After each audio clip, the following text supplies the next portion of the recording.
On the night of January 28, 1985, after the American Music Awards finished in Los Angeles, 45 of the biggest music artists on the planet walked into a recording studio and made history. They had been told to leave their egos at the door. The song they recorded that night sold over 20 million copies, raised over $63 million for famine relief in Africa, and became one of the most important recordings in the history of popular music. But what happened to the 45 people in that room after the microphones went off is a story nobody has fully told. Some of them went on to even greater heights. Some of them fell apart completely. Some of them are no longer with us. This is We Are the World in 2026. Every voice, every story. Stay until the end, because what happened to number one will stop you completely. Number one, Michael Jackson, age 26 in 1985. Passed away June 25, 2009. Michael Jackson didn't just participate in We Are the World, he co-wrote it with Lionel Richie. He was the reason it existed. In January 1985, he was 26 years old and the most famous person on Earth. Thriller had already become the best-selling album in history. He had reinvented the music video, redefined live performance, and occupied a cultural space so enormous, it has never been replicated. The years that followed brought extraordinary music, bad, dangerous, history, and extraordinary turbulence. Legal battles, a very public physical transformation, years of tabloid scrutiny that he described as a kind of torture, a voluntary exile from America that lasted several years. Through all of it, he kept creating, kept performing, kept connecting with audiences around the world in ways that defied everything the headlines were saying about him. In 2009, he announced the This Is It concert series, 50 shows at the O2 Arena in London, all sold out within hours. It was going to be his return. The rehearsal footage showed a man who still had everything, the movement, the voice, the completely supernatural ability to command a stage. On June 25, 2009, Michael Jackson died at his home in Los Angeles. He was 50 years old. The reaction was unlike anything the world had seen since the death of Princess Diana. His music immediately became the most streamed in history. His estate has generated over $1 billion since his passing. The debate over his legacy continues in 2026 and will likely never be fully resolved. What is not in debate is what he brought to that studio on January 28, 1985, the greatest pop star who ever lived, at the height of his powers, choosing to use them for something bigger than himself. He was the world, and then he was gone. Stay with us, because number two co-wrote that song with him and is still here in 2026 with a story just as remarkable. Number two, Lionel Richie, age 35 in 1985, age 76 in 2026. Lionel Richie was the other half of We Are the World. When Quincy Jones needed someone to write the song alongside Michael Jackson, he called Lionel, and for good reason. Hello, all night long, say you say me. He understood melody the way very few people in the history of popular music have. He sat with Michael in the early hours of that January morning, and they wrote the song together in one session. What most people don't know is that Lionel was in the middle of enormous personal turmoil that year. His marriage was collapsing publicly and painfully. The same year We Are the World was recorded, his wife was arrested in an incident connected to a woman she believed Lionel was involved with. The fallout was public and humiliating.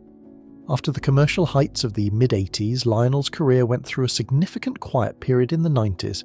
He kept writing, he kept performing. He trusted that the songs were strong enough to outlast the trends. He was right. In 2018, he became a judge on American Idol, alongside Katy Perry and Luke Bryan, reintroducing himself to an audience of millions who had either forgotten him or never known him. His daughter Sophia Richie's 2023 wedding became one of the most covered celebrity events of the year and introduced him to an entirely new generation who knew him as Sophia's dad before they knew him as the man who wrote Hello. In 2026, Lionel Richie is 76 years old, actively touring, still performing We Are the World, and carrying the weight of all the friends he lost from that January night. Michael Jackson, Ray Charles, Tina Turner, with the grace of a man who understands what it means to still be here. The man who wrote We Are the World is still here, still performing it, still meaning every word. But number three's story proves that sometimes the greatest comeback isn't the one that happens on a stage. Number three, Tina Turner, age 45 in 1985, passed away May 24, 2023. When Tina Turner walked into that recording studio on January 28, 1985, she had already survived more than most people experience in several lifetimes. The years of mistreatment at the hands of Ike Turner, the escape with 40 cents in her pocket, the decade of rebuilding from nothing. By 1984, 1 year before We Are the World, she had released Private Dancer and watched it sell 10 million copies. What's Love Got to Do With It went to number 1. She was 44 years old and having the biggest commercial success of her career. She stood in that studio as living proof that you can survive anything and come out the other side with more power than you started with. The years that followed brought more records, more sold-out tours, and eventually love. Real love, she said for the first time. German music executive Erwin Bach had been her partner since 1986. They married in 2013 after 27 years together, and then her body began to fail her. A stroke in 2013, intestinal cancer in 2016, kidney failure in 2017. The result of years of untreated high blood pressure. Erwin Bach donated one of his kidneys to save her life. She survived. She wrote a memoir. She collaborated on a Broadway musical about her life. Tina Turner died on May 24th, 2023, at her home in Switzerland. She was 83 years old. The tributes were global and immediate. She walked into that studio in 1985 as a survivor. She left the world in 2023 as a legend. Number 4, Cyndi Lauper. Age 31 in 1985, age 72 in 2026. Cyndi Lauper arrived at that January recording session at the absolute peak of her commercial fame. Girls just want to have fun, time after time. She was colourful, chaotic, electric. Everything the music industry wasn't sure it wanted until the public made it very clear that it did. After the mid-80s commercial peak, her mainstream profile quietened, but she never stopped working. She became one of the earliest and most vocal advocates for LGBTQ rights in mainstream pop. Her True Colours Foundation has raised tens of millions of dollars for homeless LGBTQ youth over more than 2 decades. In 2018, she won the Tony Award for Best Original Score for Kinky Boots, becoming the first solo woman ever to win that award. In 2024, she announced a skin cancer diagnosis, which she addressed publicly with the same directness she has always brought to difficult subjects. Girls just want to have fun. Cyndi Lauper turned out to want considerably more than that, and got it. Number 5, Bruce Springsteen, age 35 in 1985, age 76 in 2026. Bruce Springsteen walked into that recording session as the boss, the working-class poet of American rock and roll, born in the USA, having just sold 15 million copies. He has remained one of the most consistently respected artists in popular music for over 5 decades, filling stadiums with a devotion from his audience that borders on the religious. In recent years, Bruce spoke publicly about his long battle with clinical depression, describing episodes of severe darkness managed with therapy and medication over many decades. In 2023, he was forced to postpone his entire world tour due to serious illness, pushing back over 60 dates. He returned to touring in 2024. The boss is 76 years old in 2026 and still playing 3-hour shows. Number 6, Stevie Wonder, age 34 in 1985, age 75 in 2026. Stevie Wonder was one of the emotional architects of that entire night. Blind since shortly after birth, signed to Motown at 11. Producer of what many critics consider the greatest sustained creative run in music history between 1972 and 1976.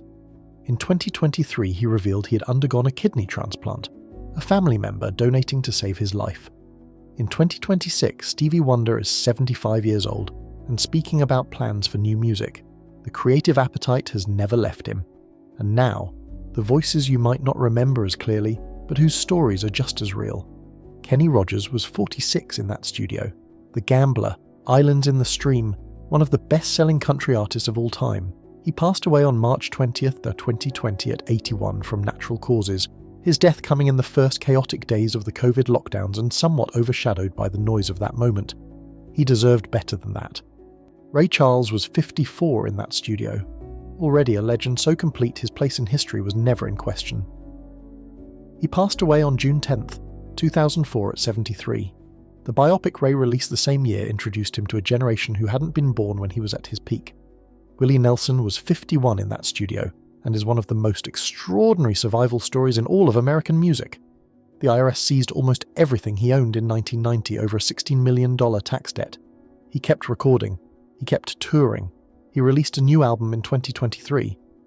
Willie Nelson is 92 years old in 2026 and shows absolutely no signs of stopping. Huey Lewis was 34, fronting Huey Lewis and the News at the peak of their powers. In 2018, he announced he had been diagnosed with a condition that destroyed his hearing and made it impossible to perform. He has been unable to sing live since. A man whose life was built entirely around sound, living in silence. Harry Belafonte was the eldest in the room at 57, activist, artist, the living connection between the civil rights movement and the pop present of 1985. He died in April 2023 at age 96 after a life so full it almost doesn't fit inside a single paragraph. Bob Dylan was 43 in that studio, famously uncomfortable, famously struggling with his vocal part, requiring personal coaching from Stevie Wonder and Lionel Richie just to find his way into the melody. He won the Nobel Prize in Literature in 2016. He continues releasing music and touring in his 80s, with the restless forward momentum that has defined him since he arrived in New York in 1961, with nothing but a guitar and something urgent to say. 45 voices, one night, one song, some gone, some still performing, all of them real,